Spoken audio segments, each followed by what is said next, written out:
quiet. Do you last question? Do you also appreciate, syempre hindi naman lahat ng fans mo pwede kang Facebook. Through social media, binabasa mo yun. Yes, I love reading, especially sa comment section ko, even though na super daming bash. Up until now, I love reading those comments there. Yeah. Paano mo na-handle yung bashers? Pwede na ba yung May bashers ba yan si Piang? Yeah! Wala, parang, Paano ka na-practice? before pa eh.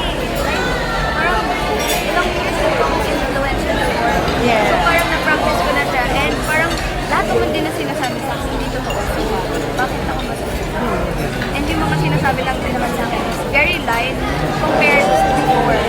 Na, kasi ganito lang ako. Pero sa tingin mo, sa mga lahat ng bash comments na natatanggap mo, ano yung magpapasagot sa'yo doon sa mga Siguro, if it's about my family na, especially my mom, pag about na sa mommy ko, bahala na. Okay, last question na lang, Piang. Kung 2025, may mga na-pitch na ba sa yung parang interesado kang project? So, hindi mo naman, no spoilers, pero meron na ba kaming aabangan sa'yo? Madami kayong naabang. Aabangan. Aabangan this coming 2025 kay Piang. Ano na ba? Actress Piang era? I don't know. Okay, thank you, Piang. Thank Pero you. resa lang kami, anong pakiramdam mo minsan siyempre hindi may alis yung comparison between ng mga former PBB winners. How do you feel pag nalabakan ako compare ka sa isang winner past yung previous winner? Actually, for me, wala. Kasi, we both know naman each other, especially sa mga kapwa housemates.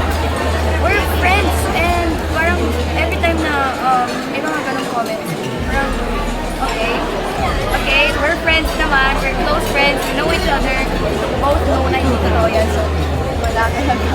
Kung may career path kang susundan sa mga artista, Catherine Bernardo. Catherine, yeah. Oh, Catherine is very powerful. What's your flag, diba? Yung acting niya, nakita na kayo ni Catherine? yeah. Ano sabi niya sa'yo? Nakakwento mo? This is Hello Lover. Actually, wala pa kaming time na para mag-chika-chika, pero I've met him. Last na lang, Piang. Di ba ikaw yung ama kabugera ng Mandaluyong? Na-meet mo na rin ba? I mean, na-meet mo na before si Maymay, pero may iba pa ba kayong original ama kabugera? Nagkaroon na rin ba kayong interaction? So, hindi ba siya yung napanood mo before na? Every time na nakikita ko si Ate Maymay, kala mo talaga Oh. magpapalit. Sobrang ingay kahit sa hallway ng EBS. Okay. Super ingay. And yeah, I love Ate Maymay. Thank you! Thank you po. Piang, photo ka na lang namin. Siyempre, wait lang po. Smile. Hey, Piang!